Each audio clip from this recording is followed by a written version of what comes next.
Orient bell tiles studio से आप देख रहे हैं एबीपी न्यूज। नमस्कार, स्वागत है आपका एबीपी न्यूज में। मैं हूं अवधेश। खास बुलेटिन की शुरुआत करते हैं और बात करते हैं बिहार की। अपराधी भागते हैं और पुलिस उन्हें पकड़ती है। पुलिस का काम है लोगों की रक्षा करना, लेकिन जब पुलिस वालों के ही जान के लाले पड़ जाएं तो फिर आप क्या कहेंगे? ऐसा हुआ है बिहार के जमुई में। पुलिस शराबबंदी वाले बिहार में शराब का कारोबार रोकने के लिए पहुंची थी।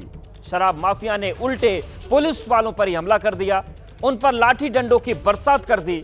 सवाल यह है कि सुशासन का दावा करने वाली सरकार के राज में कानून का खौफ आखिर क्यों नहीं है?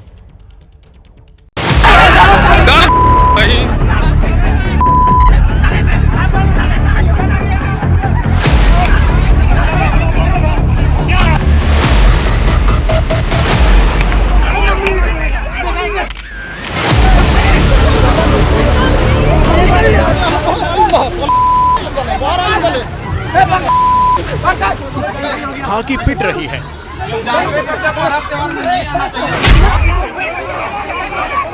खाकी हाथ जोड़ रही है,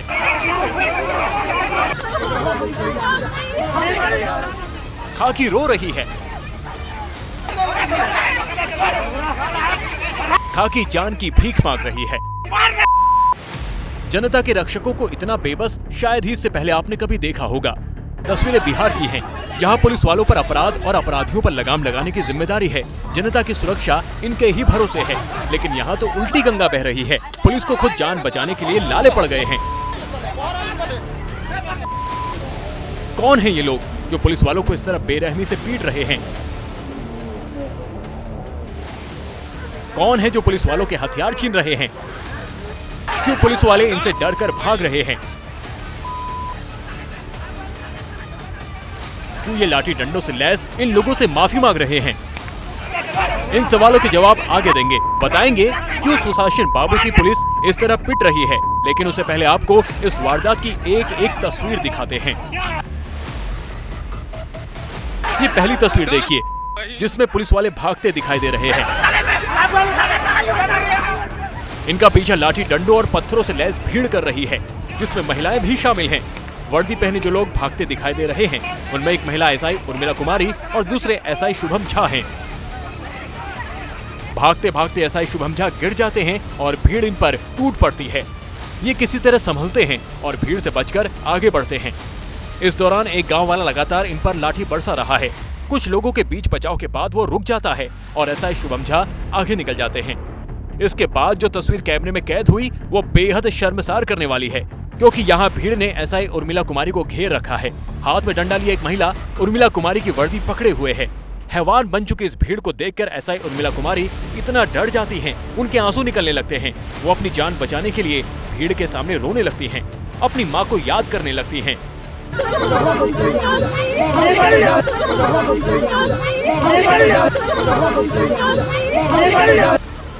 एसआई शुभम झा जब उनके पास पहुंचते हैं तो डरी हुई उर्मिला कुमारी उनसे गले लग जाती है। इसके बाद एसआई शुभम झा एसआई उर्मिला को लेकर यहां से निकल जाते हैं। अब ये दूसरी तस्वीर देखिए, भीड़ ने एक सिपाही को पकड़ के रखा है। सिपाही के पास बंदूक है, इसके बावजूद गांव वाले इसे घेरे हुए हैं और ये उनके सामने हाथ जोड़े खड़ा है। सिपाही इस भीड़ से बचकर निकलने की कोशिश करता है, तभी सफेद शर्ट, नीली जींस और सिर पर हरा गमछा बांधे ये शख्स उसे पीछे से खींचता है। ये कभी डंडे से वार करता है तो कभी चेहरे पर मुक्का मारता है। इस बीच ये सिपाही से हथियार छीनने की भी कोशिश करता है। इन सभी चेहरों को गौर से देख लीजिए, जानवर बन चुके इस भीड़ को पहचान लीजिए, क्योंकि इसके आगे जो हम दिखाने जा रहे हैं वो और भी डराने वाला है। अब ये तीसरी तस्वीर देखिए, इसी भीड़ ने एक और पुलिस वाले को पकड़ा हुआ है। इसके पास भी बंदूक है, लेकिन भीड़ को इसका कोई भय नहीं है। ये तो जैसे पुलिस वाले की जान ही ले लेना चाहते हैं। भीड़ के बीच से लगातार मार मार की आवाजें आ रही हैं।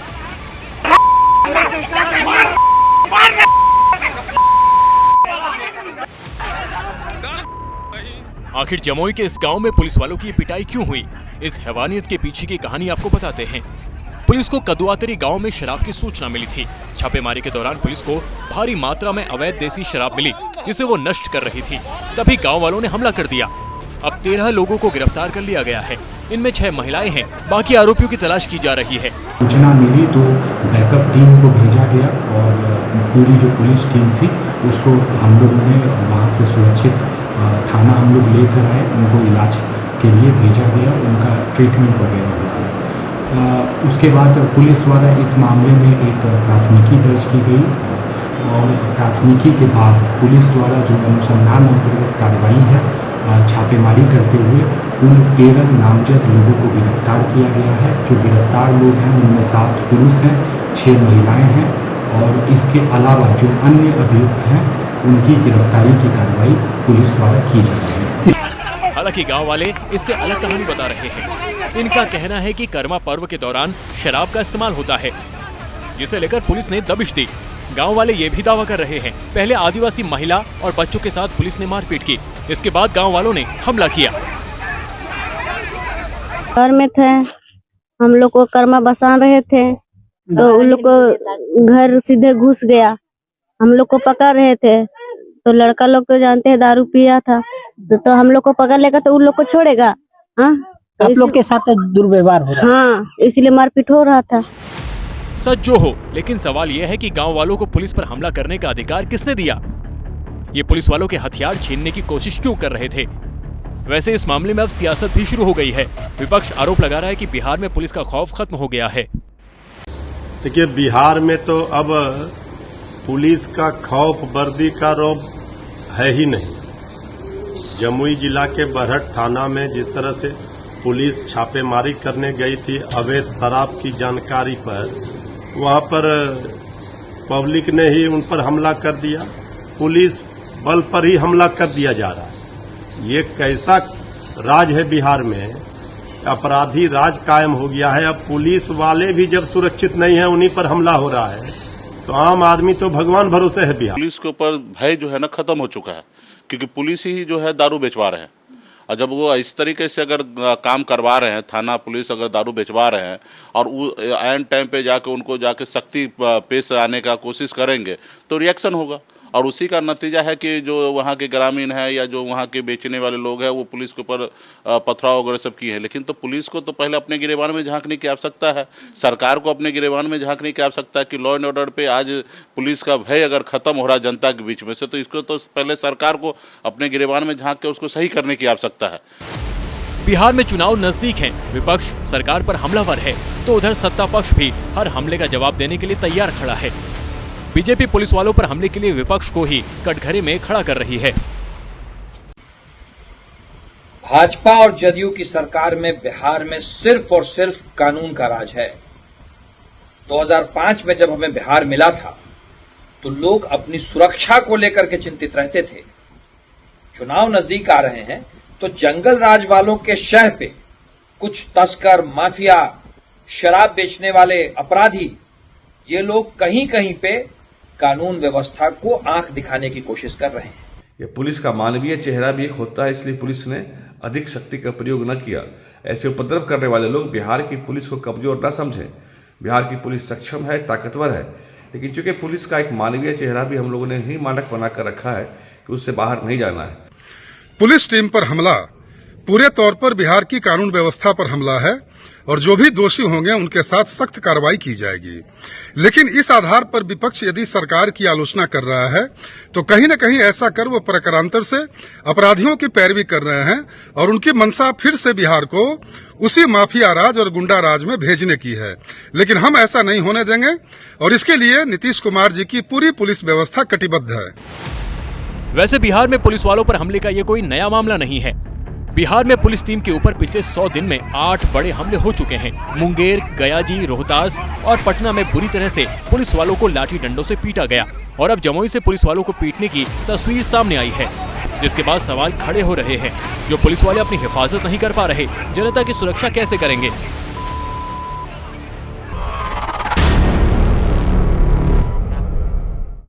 बिहार में चुनाव से पहले हर पार्टी पूरा जोर लगा रही है। खुद को दूसरे के आगे दिखाने के लिए खूब कीचड़ भी उछाले जा रहे हैं। मर्यादा की सीमाएं हर दिन लांघी जा रही हैं।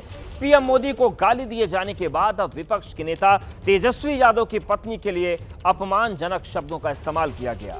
बात सिर्फ इतनी नहीं है, अब बात धृतराष्ट्र से लेकर ऊंट तक पहुंच चुकी है।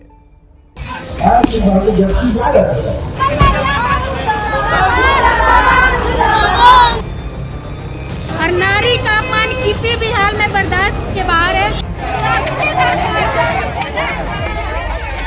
भाजपा आरएसएस ने 2 उप मुख्यमंत्री के रूप में ऊंट लगा रखी है। नीतीश कुमार चले गए हैं, ब्रेन डेड मुख्यमंत्री हैं बिहार की।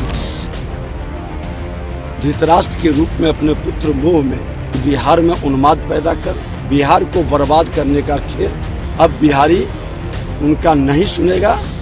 एक तरफ बिहार में विधानसभा चुनाव का ढोल बज रहा है तो दूसरी तरफ बिगड़े बोल की बाढ़ आ गई है।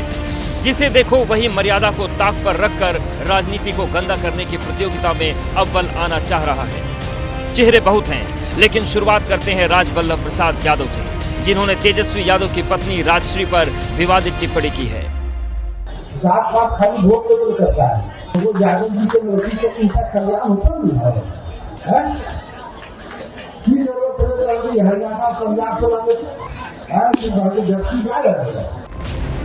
राजवल्लभ यादव की इस बयान के बाद नवादा की सड़कों पर आरजेडी की महिला कार्यकर्ता सड़क पर उतर आईं और राजवल्लभ का पुतला जला दिया। घटिया पब्लिसिटी के लिए इस तरह नारी का अपमान अशोभनीय है, अमानवीय है। इसकी जितनी भी निंदा की जाए वो कम है। आरजेडी के पूर्व विधायक होकर आरजेडी को ही गाली देना ये आपको पच नहीं रहा होगा, तो जरा राजवल्लभ यादव के बारे में भी जान लीजिए। कभी राबड़ी राज में मंत्री हुआ करते थे। इनकी पत्नी विभा देवी अभी आरजेडी की विधायक हैं और हाल ही में गया में प्रधानमंत्री मोदी के मंच पर इन्हें देखा गया था। 2024 लोकसभा चुनाव में इन्होंने अपने भाई को नवादा से लड़वाया था और आरजेडी का वोट भी काटा था। अब तो आप समझ ही गए होंगे कि राजनीतिक लालसा में राजवल्लभ ने उसी पार्टी के नेता के लिए आपत्तिजनक टिप्पणी कर दी जिसने कभी उन्हें मान सम्मान दिया था। इतना ही नहीं, थोड़ा पीछे जाएं तो ये भी पता चलता है कि राजवल्लभ यादव 2018 में रेप केस में दोषी पाए गए थे और जेल की सजा काट चुके हैं। अब राजवल्लभ के बयान पर आरजेडी और कांग्रेस हमलावर है। भारतीय जनता पार्टी के कार्यकर्ता से लेकर के प्रधानमंत्री तक अपशब्दों का और गाली गलौज का खजाना है। ये भारतीय जनता पार्टी का नीति नियम और नैतिकता का चेहरा है, जो देखने में कुछ और है, लेकिन जैसे ही आप इस्तेमाल करते हैं तो इनका गाली गलौच वाला कुरूप चेहरा सामने आ जाता है। कल तक जो हमारे साथ थे, आज नए नए विरोधी बीजेपी और एनडीए के साथ हुए हैं, वो किस तरह का श्री तेजस्वी यादव जी के पत्नी पर अभद्र टिप्पणी कर रहे हैं। इस तरह का अपमान गाली गलौज किया जाएगा तो उनको सुनने के लिए भी तैयार रहना होगा। चुनावी माहौल में बिगड़े बोल के अगले महारथी हैं बक्सर से आरजेडी सांसद सुधाकर सिंह, जिन्होंने सीएम नीतीश कुमार को ब्रेन डेड बता दिया और हमला करते करते इनके लपेटे में दोनों डिप्टी सीएम भी आ गए। इनकी नजर में दोनों डिप्टी सीएम ऊंट हैं। नीतीश कुमार चले गए हैं, ब्रेन डेड मुख्यमंत्री हैं बिहार की। अधिकारी भी अपने मर्जी से चिट्ठी निकालते हैं। इस तरह के लगे हुए लोग हैं। जब हाथी पागल हो जाती है तो ऊंट लगाए जाते हैं, 2 ऊंट। तो भाजपा आरएसएस ने 2 उप मुख्यमंत्री के रूप में ऊंट लगा रखी है इस सरकार को कनेठी देने के लिए। सीएम और डिप्टी सीएम को लेकर सुधाकर सिंह ने जो कहा, उसको लेकर अब पक्ष विपक्ष में वार पलटवार हो रहा है। जिस तरह सुधाकर सिंह ने हमारे नेता नीतीश कुमार जी को ब्रेन डेड बताया है, मुझे तो लगता है कि उनकी पार्टी के सारे नेता ब्रेन डेड के शिकार हो चुके हैं, जिसका पूरा असर इनके भाषाई स्खलन पर दिखाई देता है। राजद के संस्कार में ही गुंडागर्दी है। बिहार के ही एक लोकसभा से आप सांसद हैं, उस बिहार के राजनीतिक मुखिया को ब्रेन डेड कहना सारी राजनीतिक जमात को गाली देना है। सुधाकर जी ने सही कहा है। उसका बोलने का तरीका थोड़ा गलत हो सकता है, लेकिन नीतीश जी जो है अभी अस्वस्थ हो चुका है और उससे राज अभी चल नहीं रहा है। राज में भ्रष्टाचार बढ़ रहा है। जो अधिकारी है वो अपने आप को मान रहे कि मैं सीएम हूँ। बात डिप्टी सीएम की चली है तो डिप्टी सीएम विजय सिन्हा का बयान भी सुन लेना चाहिए। विजय सिन्हा को लालू में धृतराष्ट्र नजर आ रहे हैं। क्यों नजर आ रहे हैं, वजह भी सुन लीजिए। धृतराष्ट्र के रूप में अपने पुत्र मोह में फिर से बिहार में उन्माद पैदा कर सामाजिक सौहार्द तोड़ करके बिहार को बर्बाद करने का खेल अब बिहारी उनका नहीं सुनेगा। चुनावी माहौल में आरोप प्रत्यारोप तो चलते रहते हैं, कुछ तीखे बयान भी सुनाई देते हैं, लेकिन भाषा की मर्यादा को लांघना कहीं से भी जायज नहीं ठहराया जा सकता है।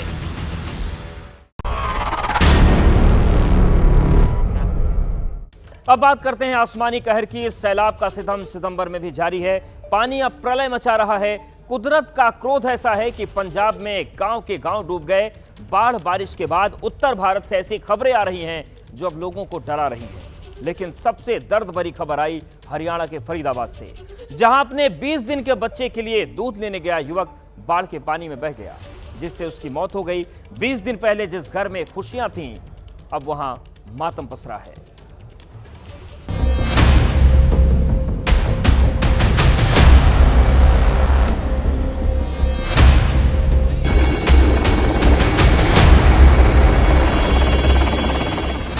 इन्हीं घरों में से कुछ दिन पहले खुशियों की किलकारी गूंजी थी। बंटी नाम के युवक के घर बच्चे का जन्म हुआ था, लेकिन 20 दिन बाद खुशियां मातम में बदल गई। इसकी वजह है गलियों में भरा ये पानी। हरियाणा के फरीदाबाद में बाढ़ का पानी लोगों के घर के अंदर आ चुका है। बंटी का घर भी पानी से बच नहीं पाया। बंटी अपनी पत्नी और ससुर के साथ फरीदाबाद के शिव इनक्लेव पार्ट 3 में रहते थे। ये पूरा इलाका इस समय पानी की चपेट में है। मंगलवार रात बंटी अपनी ससुर सागर के साथ अपने बच्चों के लिए दूध लेने अटल चौक गए थे। हालांकि इस दौरान कुछ लोगों ने इन्हें घर से बाहर जाने से रोका था, लेकिन सवाल बच्चे के दूध का था, तो दोनों बिना कुछ सोचे निकल गए। बंटी और सागर जब निकले तब पानी कम था, लेकिन दोनों के लौटने तक पानी का स्तर बढ़ चुका था, जिससे दोनों को गहराई का अंदाजा नहीं हुआ और वो पानी की चपेट में आ गए। दोनों के शव शुक्रवार को बरामद हुए। पानी इतना था कि वापस जा सकते थे, उसी हिसाब से ये वापस गए, मगर पानी काफ़ी तकरीबन 3-4 फुट पानी बढ़ चुका था। दोनों तैरना नहीं जानते थे। अब ये हालात नहीं समझ पाए, वापसी में हादसा हो गया। बहुत दर्दनाक हादसा। जल भराव के बाद पुलिस प्रशासन लगातार लोगों से अपने घर खाली करने को कह रहा था, लेकिन बंटी नहीं गए और ये दुखद घटना हो गई। इस हादसे के बाद पुलिस ने बंटी के 20 दिन के बच्चे और पत्नी का उनके घर से रेस्क्यू कर लिया है। कुछ जागरूक लोग थे, उन्होंने उनको बताया कि हाँ भाई इधर से जाना ठीक नहीं है, जो कि प्रशासन ने मना किया हुआ है। फिर भी वो थोड़ा सा लापरवाही की वजह से वो अंदर चले गए और ये इस तरह से ये घटना हुई। दुर्भाग्यपूर्ण घटना है। दोनों बॉडी कल हमें यमुना नदी में, जो कि बाढ़ क्षेत्र है, वहाँ पर इनकी डेड बॉडी मिली। बाढ़ बारिश के बाद से एनसीआर से इस तरह की घटनाएं लगातार सामने आ रही हैं। इन्हें सुनने के बाद हर किसी का कलेजा कांप जा रहा है। ये तस्वीर 55 साल के संतोष शर्मा की है, जो इस वक्त लापता हैं। राजधानी दिल्ली में यमुना अपना रौद्र रूप दिखाने के बाद भले ही शांत है, भले ही यमुना का जलस्तर घट रहा है, लेकिन यमुना में आए उफान ने दिल्ली के कई परिवार के लोग लापता कर दिए हैं। ऐसे परिवार जलस्तर घटने के बाद अपने लोगों को खोजने के लिए दिल्ली की सड़कों पर दर दर भटक रहे हैं। इन्हीं में से संतोष शर्मा का परिवार भी शामिल है। बाढ़ जैसी स्थिति में अपने प्रियजनों को लापता होते हुए देखा है और ये दर दर भटक रहे हैं। खुद ही इन्होंने ये बीड़ा लिया है कि ये अपने जो इनके लोग मिसिंग हुए, इनके प्रियजन मिसिंग हुए हैं, इनके जो पति हैं वो मिसिंग हुए हैं, ये अपने पिता को ढूंढ रही हैं और दर दर ये भटक रहे हैं। फोटो लोगों को दिखा रहे हैं, सरकार और प्रशासन से गुहार लगा रहे हैं कि इनके जो घर में लोग ये मिसिंग हुए हैं, इनको जो है वो जल्द से जल्द ढूंढा जाए। इस वक्त सबसे डराने वाली तस्वीर पंजाब से सामने आ रही है, जहां गांव के गांव पानी में डूब गए हैं। सड़कों का आपस में संपर्क टूट रहा है, जो लोगों की परेशानी और बढ़ा रहा है। बाढ़ से जो मिट्टी आई है और जो रेत आया है, उसने सब कुछ बर्बाद कर दिया है। इस वक्त हम अमृतसर के नांगल सोहल गांव में मौजूद हैं और तस्वीरें मेरे कैमरामैन मेहरबान सिंह आपको दिखा रहे हैं। जो दूर दूर तक आपकी नजर जाएगी, वहां पर खेतों के अंदर इस तरीके से जो आप ये रेत देख रहे हैं, रेत घुस आई है और ये रेत जो है वो कई फीट तक रेत है। इसको निकालना अपने आप में किसानों के लिए एक बड़ी चुनौती है, क्योंकि ये आसानी से निकलने वाली नहीं है। यानी कि इस साल की फसल तो इनकी बर्बाद हुई है, अब ये भी देखना होगा कि आगे फसल हो भी पाएगी कि नहीं हो पाएगी। पंजाब में सेना लगातार लोगों की मदद के लिए मैदान में है। जो ये सतलुज समंदर में परिवर्तित हो चुकी है, इसमें से अब फाजिल्का में भारत पाकिस्तान सीमा पे जो अंतिम गांव है तेजा रोहेला, वहां तक ये बोट जाएगा। चारों तरफ पानी है और मात्र जरिया जो है ये एक बोट है सेना का और एनडीआरएफ का। तो सेना का ये जो बोट है ये असल में लाइफलाइन इसलिए बना है क्योंकि ये बोट जो है इसमें सामान जो है बड़ी संख्या में जाता है। सेना के जवान देखेंगे आप, चारों तरफ समंदर ही समंदर है और सेना के ये जवान जो हैं इस राहत सामग्री को लेके जा रहे हैं। जो दिल्ली की वॉलंटरी ऑर्गेनाइजेशंस की तरफ से यहाँ रखा गया है, लाया गया है। अंतिम गांव तेजा रहेला है फाजिल्का में, जहां ये सामान जो है अब पहुंचाया जाएगा। इसके अलावा आम लोग और फिल्मी सितारे भी पंजाब की मदद के लिए आगे आ रहे हैं। अभिनेता सोनू सूद अपनी बहन के साथ पंजाब के बाढ़ पीड़ितों से मिलने कपूरथला के सुल्तानपुर लोधी पहुंचे, जहां उन्होंने बाढ़ पीड़ितों को हर संभव मदद का भरोसा दिया। लोकल जो गांव वाले हैं उनसे समझना ज़रूरी है कि किसी को क्या ज़रूरत है। अगर किसी की भैंसें मर गई हैं तो हम लोग कोशिश करेंगे कि उस परिवार को कुछ भैंस दी जाए ताकि उसकी रोज़मर्रा की ज़िंदगी चलती रहे। अगर उन्हें किसी के घर टूटे हैं, छतें टूटी हैं, उनके अंदर कैसे रिपेयर करवा सकते हैं, क्या किसको खाना दे सकते हैं, क्या किसी को दवाइयाँ ऐसी दे सकते हैं। क्योंकि कई बार चीज़ें तो लोग बहुत भेज देते हैं लेकिन जो चीज़ें एक्चुअल चाहिए रहती हैं वो नहीं पहुँचती हैं, तो उसके लिए भी बहुत पहुँचना ज़रूरी है। बस मैं यही कहना चाहूँगा, सोनू सूद को आप सिर्फ आवाज़ दीजिए, क्या चाहिए आपको, मैं आई विल मेक श्योर कि वो आप तक पहुँचे। पंजाब के अमृतसर में भी बाढ़ ने तबाही मचा रखी है। नांगला सोहना गांव में बाढ़ के कारण सड़क ही बह गई, जिसकी वजह से सड़क के एक छोर पर कार फंस गई और दूसरे छोर पर 2 ट्रैक्टर। जिस वक्त ये गाड़ियां सड़क पर जा रही थी तभी सड़क बह गई और दोनों गाड़ियां बीच में फंस गई। हरियाणा के बहादुरगढ़ से भी चौंकाने वाली तस्वीरें सामने आई हैं, जहां भारी बारिश की वजह से मारुति सुजुकी के स्कॉट यार्ड में पानी भर गया और स्कॉट यार्ड में खड़ी गाड़ियां पानी में डूब गई। पानी का दबाव बढ़ने से कई सारी गाड़ियों के एयरबैग भी खुल गए, जिससे गाड़ियों को खासा नुकसान पहुंचा है। बताया जा रहा है कि स्कॉट यार्ड में करीब 300 गाड़ियों को पानी भरने की वजह से नुकसान हुआ है। ये तस्वीरें बताने के लिए काफी हैं कुदरत के आगे इंसान की क्या हैसियत है, इसलिए ऐसे समय में इसे चुनौती देना ठीक नहीं है। जरूरत है सावधानी की ताकि आपकी जिंदगी खतरे में ना पड़े।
सितंबर 2025 यानी महीने की 7 तारीख और दिन, महीने, साल का जोड़ भी होता है 7। क्या है चंद्र ग्रहण का 7 से नाता? ये संयोग है या संकेत?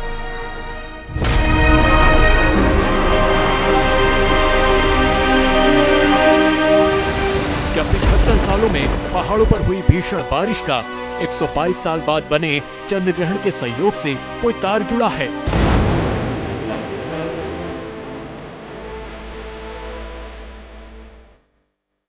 मंगल का साल कहा जाता है 2025।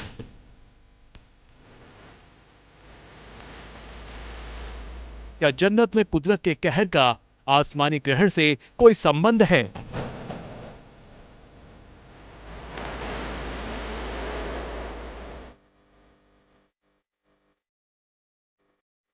पानी का कारक होता है चंद्रमा, तो क्या 4 दशकों बाद पंजाब को डुबो ले जाने वाली बाढ़ का चंद्र ग्रहण से कोई नाता है?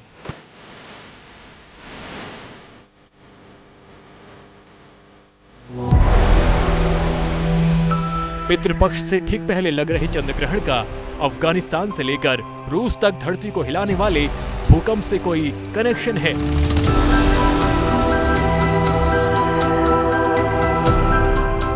क्या देश से लेकर दुनिया तक विनाश की इन तस्वीरों का ग्रहण की छाया से कोई गुप्त रिश्ता है?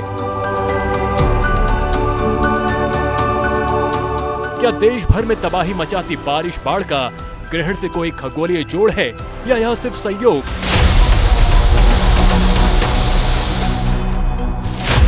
क्या चंद्र ग्रहण महज एक आकाशीय घटना है या आपदाओं का अनकहा संकेत?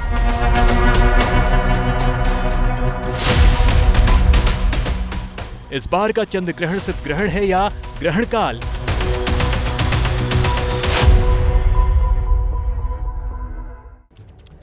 नमस्कार, स्वागत है आपका एबीपी न्यूज में। मैं हूं अवधेश। ग्रहण काल शुरू होने में अब सिर्फ 1 घंटे का वक्त बचा है। साल का पहला पूर्ण चंद्र ग्रहण और आखिरी चंद्र ग्रहण है। वैसे तो हर साल 2 से 4 चंद्र ग्रहण होते हैं, लेकिन इस चंद्र ग्रहण का वक्त ऐसा है कि हर जगह इसकी चर्चा है। एक तो 125 साल बाद पितृपक्ष के ठीक पहले चंद्र ग्रहण लग रहा है, और दूसरा ऐसे वक्त में चंद्र ग्रहण लग रहा है जब देश में कुदरत की तबाही चरम पर है। इसीलिए ग्रहण से पहले ज्योतिषियों की गणना जारी है। आस्था, अंधविश्वास, ज्योतिष ज्ञान और विज्ञान वाली बहस भी चल रही है। पितृपक्ष में चंद्र ग्रहण को ज्योतिषी विनाश लाने वाला बता रहे हैं। क्या वाकई चंद्र ग्रहण से डरने की जरूरत है? क्या सच में चंद्र ग्रहण तबाही लाने वाला है? यह बड़ा सवाल है, और इन सवालों के जवाब मिलेंगे आपको इस खास पेशकश में।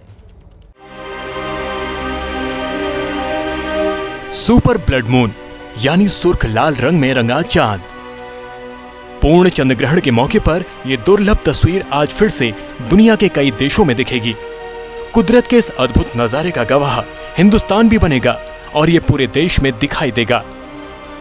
चंद्र ग्रहण अब से थोड़ी देर बाद रात 9:58 से देर रात 1:26 तक यानी 3 घंटे 28 मिनट तक रहेगा।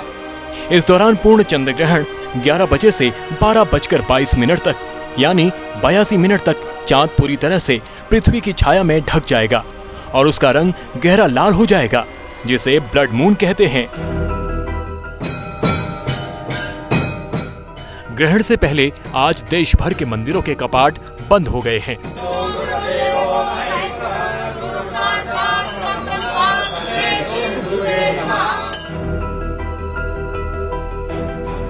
दोपहर 12 बजे के बाद से मंदिरों में दर्शन पूजन बंद हैं। हिंदू धार्मिक मान्यताओं के मुताबिक ग्रहण काल शुरू होने से 9 घंटे पहले सूतक लगता है। सूतक का मतलब कोई भी शुभ काम उस दौरान वर्जित होता है कि इस दौरान पूजा पाठ ना करें, भगवान को स्पर्श ना करें, खाना बनाने और खाने की भी मनाही कही जाती है। तस्वीरें हम आपको इस वक्त दिखा रहे हैं झंडे वाला मंदिर की। ये मुख्य गेट आपको नजर आएगा। इसी के साथ में अंदर जो गर्भगृह मौजूद है, जिसे वक्त पर बंद कर दिया गया। फिलहाल बाहर कुछ दर्शक जरूर नजर आ रहे हैं, कुछ दर्शनार्थी जरूर नजर आ रहे हैं। ठीक 9 घंटे पहले सूतक शुरू होते ही जो मंदिर का गर्भगृह है वहां पर पर्दे लगा दिए गए हैं।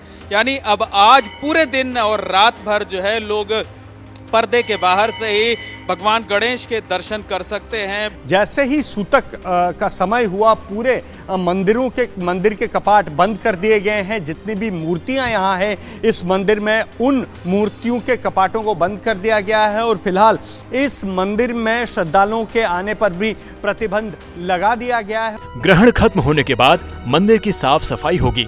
कल सुबह फिर से सामान्य दिनों की तरह दर्शन पूजन शुरू होगा। यह चंद्र ग्रहण हाल के साल में सबसे लंबा और स्पष्ट रूप से दिखाई देने वाले चंद्र ग्रहण में से एक होगा। साल का पहला चंद्र ग्रहण मार्च में लगा था, लेकिन वो अमेरिका में दिखाई दिया था। ज्योतिष गणना की माने तो लंबे समय तक दिखने वाले चंद्र ग्रहण का असर भी हिंदुस्तान पर दिखाई देगा, और ज्योतिषी मान रहे हैं कि इस बार का चंद्र ग्रहण उथल पुथल लेकर आएगा, देश के लिए भी और आपके लिए भी।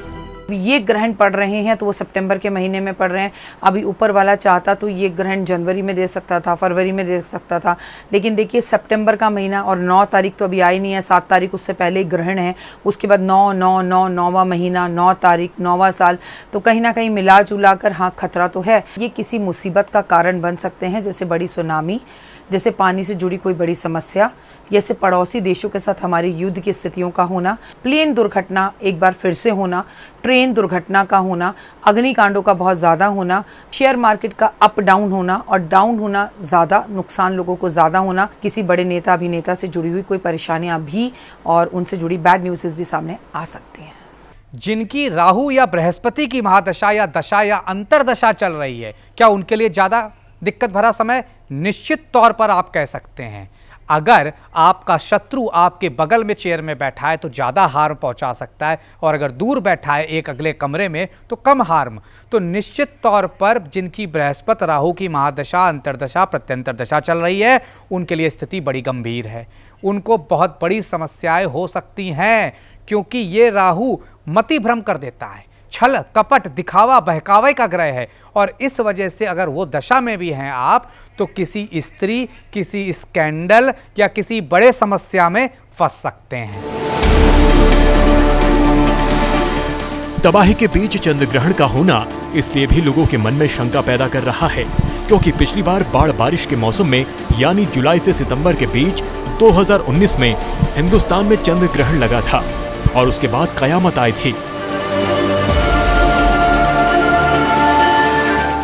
जुलाई 2019 में चंद्र ग्रहण के बाद अगस्त में बारिश का 23 सालों का रिकॉर्ड टूटा था, और सितंबर के महीने में 102 सालों में दूसरी सबसे ज्यादा बारिश हुई थी। करीब 2500 लोगों को जान गंवानी पड़ी थी और 8 लाख घरों को नुकसान पहुंचा था। इस बार ज्योतिष शास्त्री बड़ी विपदा की आशंका जता रहे हैं। खतरे की घंटी पूरे विश्व में, पूरी दुनिया में जो है वो खड़खड़ा रही है, और जिसमें ज़मीनों का खिसकना, ज़मीनों का फट जाना, बादल का फट जाना, बादल की वजह से प्रॉब्लम होना, धार्मिक स्थानों में प्रॉब्लम होना, पहाड़ों का खिसक जाना, और केदारनाथ जैसी फिर कोई एक अप्रिय घटना किसी धार्मिक स्थान पर होना। तो हाँ, भूकंप एक बहुत बड़ा कारण इसके बाद रहेगा, और प्लेन दुर्घटना भी जरूर होगी। क्योंकि इस चंद्र ग्रहण को लेकर आशंकाएं जताई जा रही हैं, क्योंकि इसके पीछे है ग्रहों की चाल।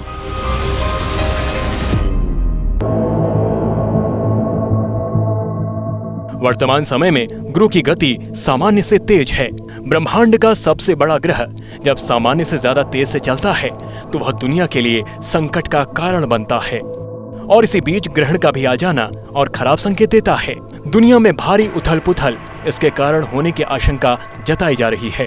शनि अपनी गति से काफी धीमी चल रहा है, गुरु अपनी गति से काफी तेज चल रहे हैं, और जानकार मानते हैं कि यह योग विश्व के लिए ठीक नहीं है।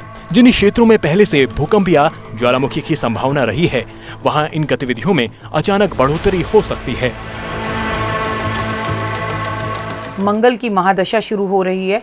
गुरु, देवगुरु जो है वो अतिचारी हैं, स्थितियां अच्छी नहीं चल रही हैं, और मंगल 13 तारीख को अपना राशि परिवर्तन कर नीच राशि में जा रहा है, जो कि तुला राशि है, और मंगल का ये राशि परिवर्तन भी बहुत सारी प्रॉब्लम्स लेके आने वाला है। यह योग जो है ये विश्व के लिए बिल्कुल अच्छा नहीं है। आप विश्व में बहुत ज़्यादा उथल पुथल देखेंगे। शनि जो है मासेस का कारक है, जनता का कारक है, जनता को जोड़ता है। कुछ ना कुछ ऐसा ज़रूर होगा जहां पर जनता जो है सरकार के सिंक में नहीं होगी। आप देखेंगे यूएस में भी आप बहुत उथल पुथल देखेंगे। सत्ता में कोई ना कोई नेता जो है वो अपने पद से इस्तीफा देगा। पूरे विश्व में, पूरी दुनिया में जलीय आपदाएं, प्राकृतिक आपदाएं, अभी से आप देखिए बाढ़ आनी शुरू हो चुकी है। ये मंगल का साल है, मंगल की घटनाएं हैं। अभी 9/9/9 भी आएगा, जब 9 सितंबर 2025 आएगा। आप देखेंगे बॉलीवुड का कोई बड़े से बड़ा कोई एक्टर या एक्ट्रेस जो है वो जाता दिखेगा। अभी अग्निकांडों का अंत नहीं हुआ। 7 सितंबर को चंद्र ग्रहण कुंभ राशि में पड़ रहा है। ज्योतिषों ने कुंभ राशि को रहस्यमयी राशि कहा है, जिसके गर्भ में बहुत कुछ छिपा होता है।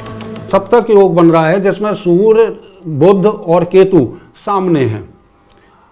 कुंभ राशि को वैसे भी एक मिस्टिकल राशि कहा जाता है, रहस्यमयी राशि है। कुंभ घड़ा, जैसे भी इलाहाबाद में, प्रयागराज में कुंभ का मेला लगा, कुंभ प्रदर्शित करता है अंदर बहुत कुछ है, अंदर बहुत कुछ है, वो बाहर निकलना है।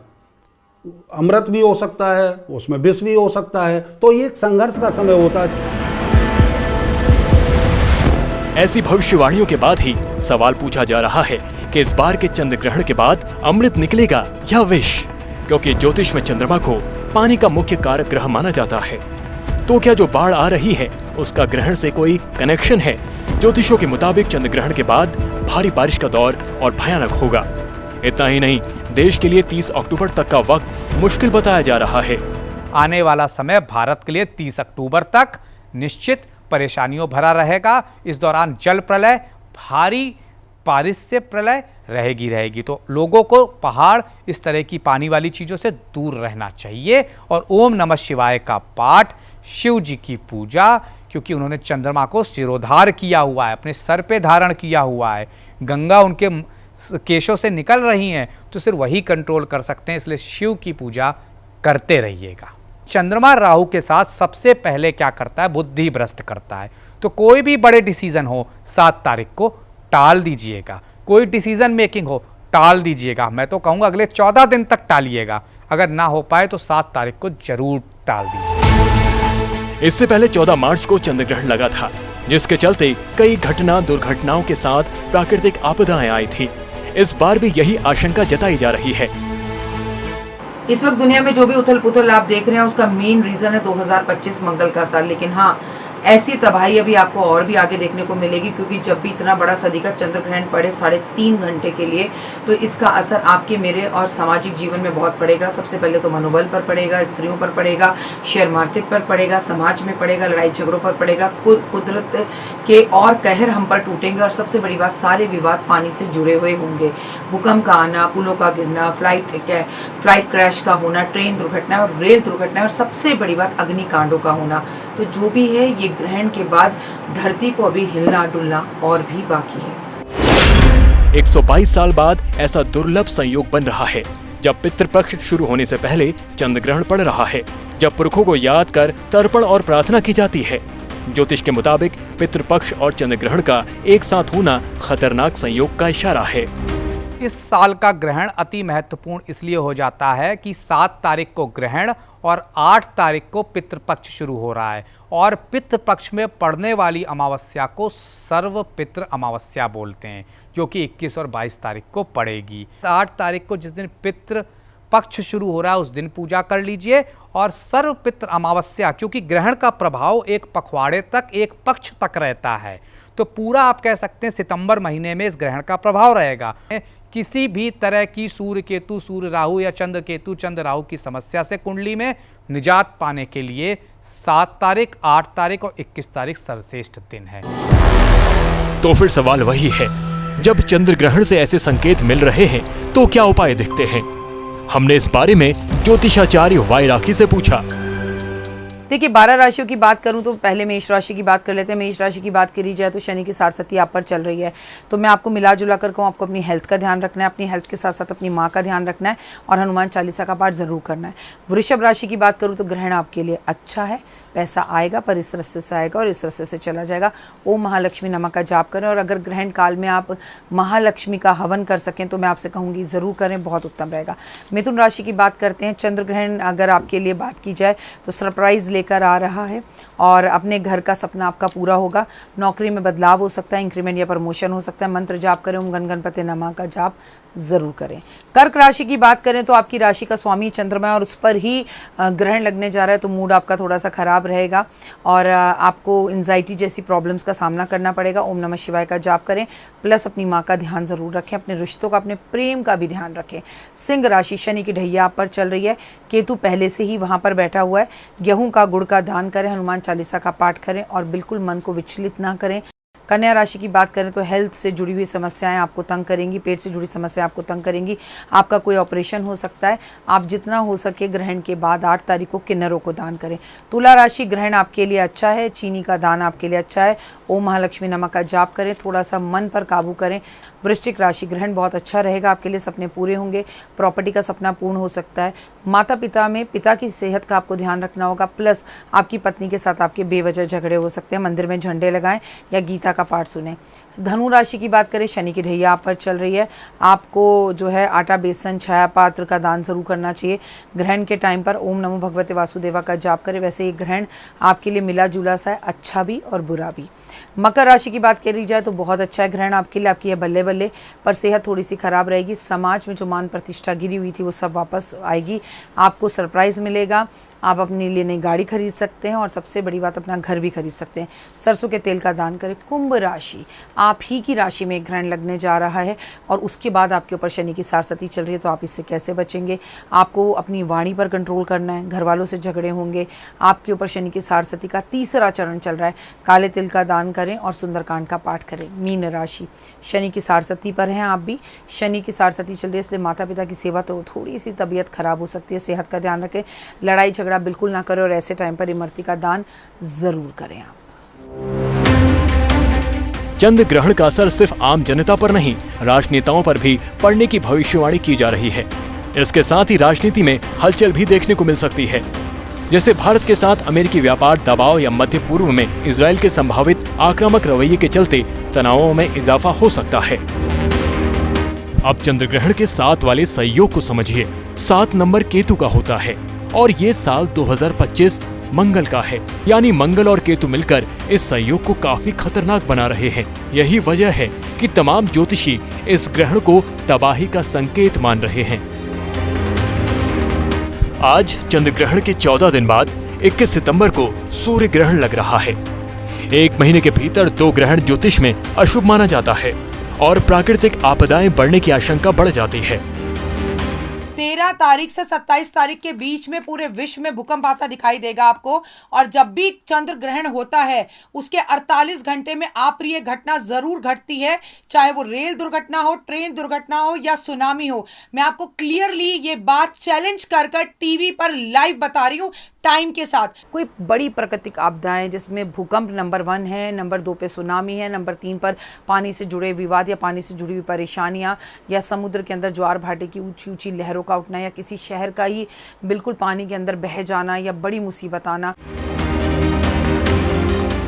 वैज्ञानिक नजरिए से चंद्र ग्रहण तब लगता है जब सूर्य और चंद्रमा के बीच पृथ्वी आ जाती है, तो सूर्य की पूरी रोशनी चंद्रमा पर नहीं पड़ती है और विज्ञान चंद्र ग्रहण को सामान्य खगोलीय घटना मानता है। हालांकि ज्योतिष के जानकार मानते हैं कि चंद्र ग्रहण मन को प्रभावित करता है, दुनिया में होने वाली घटनाओं को प्रभावित करता है, इसलिए संभल कर रहें।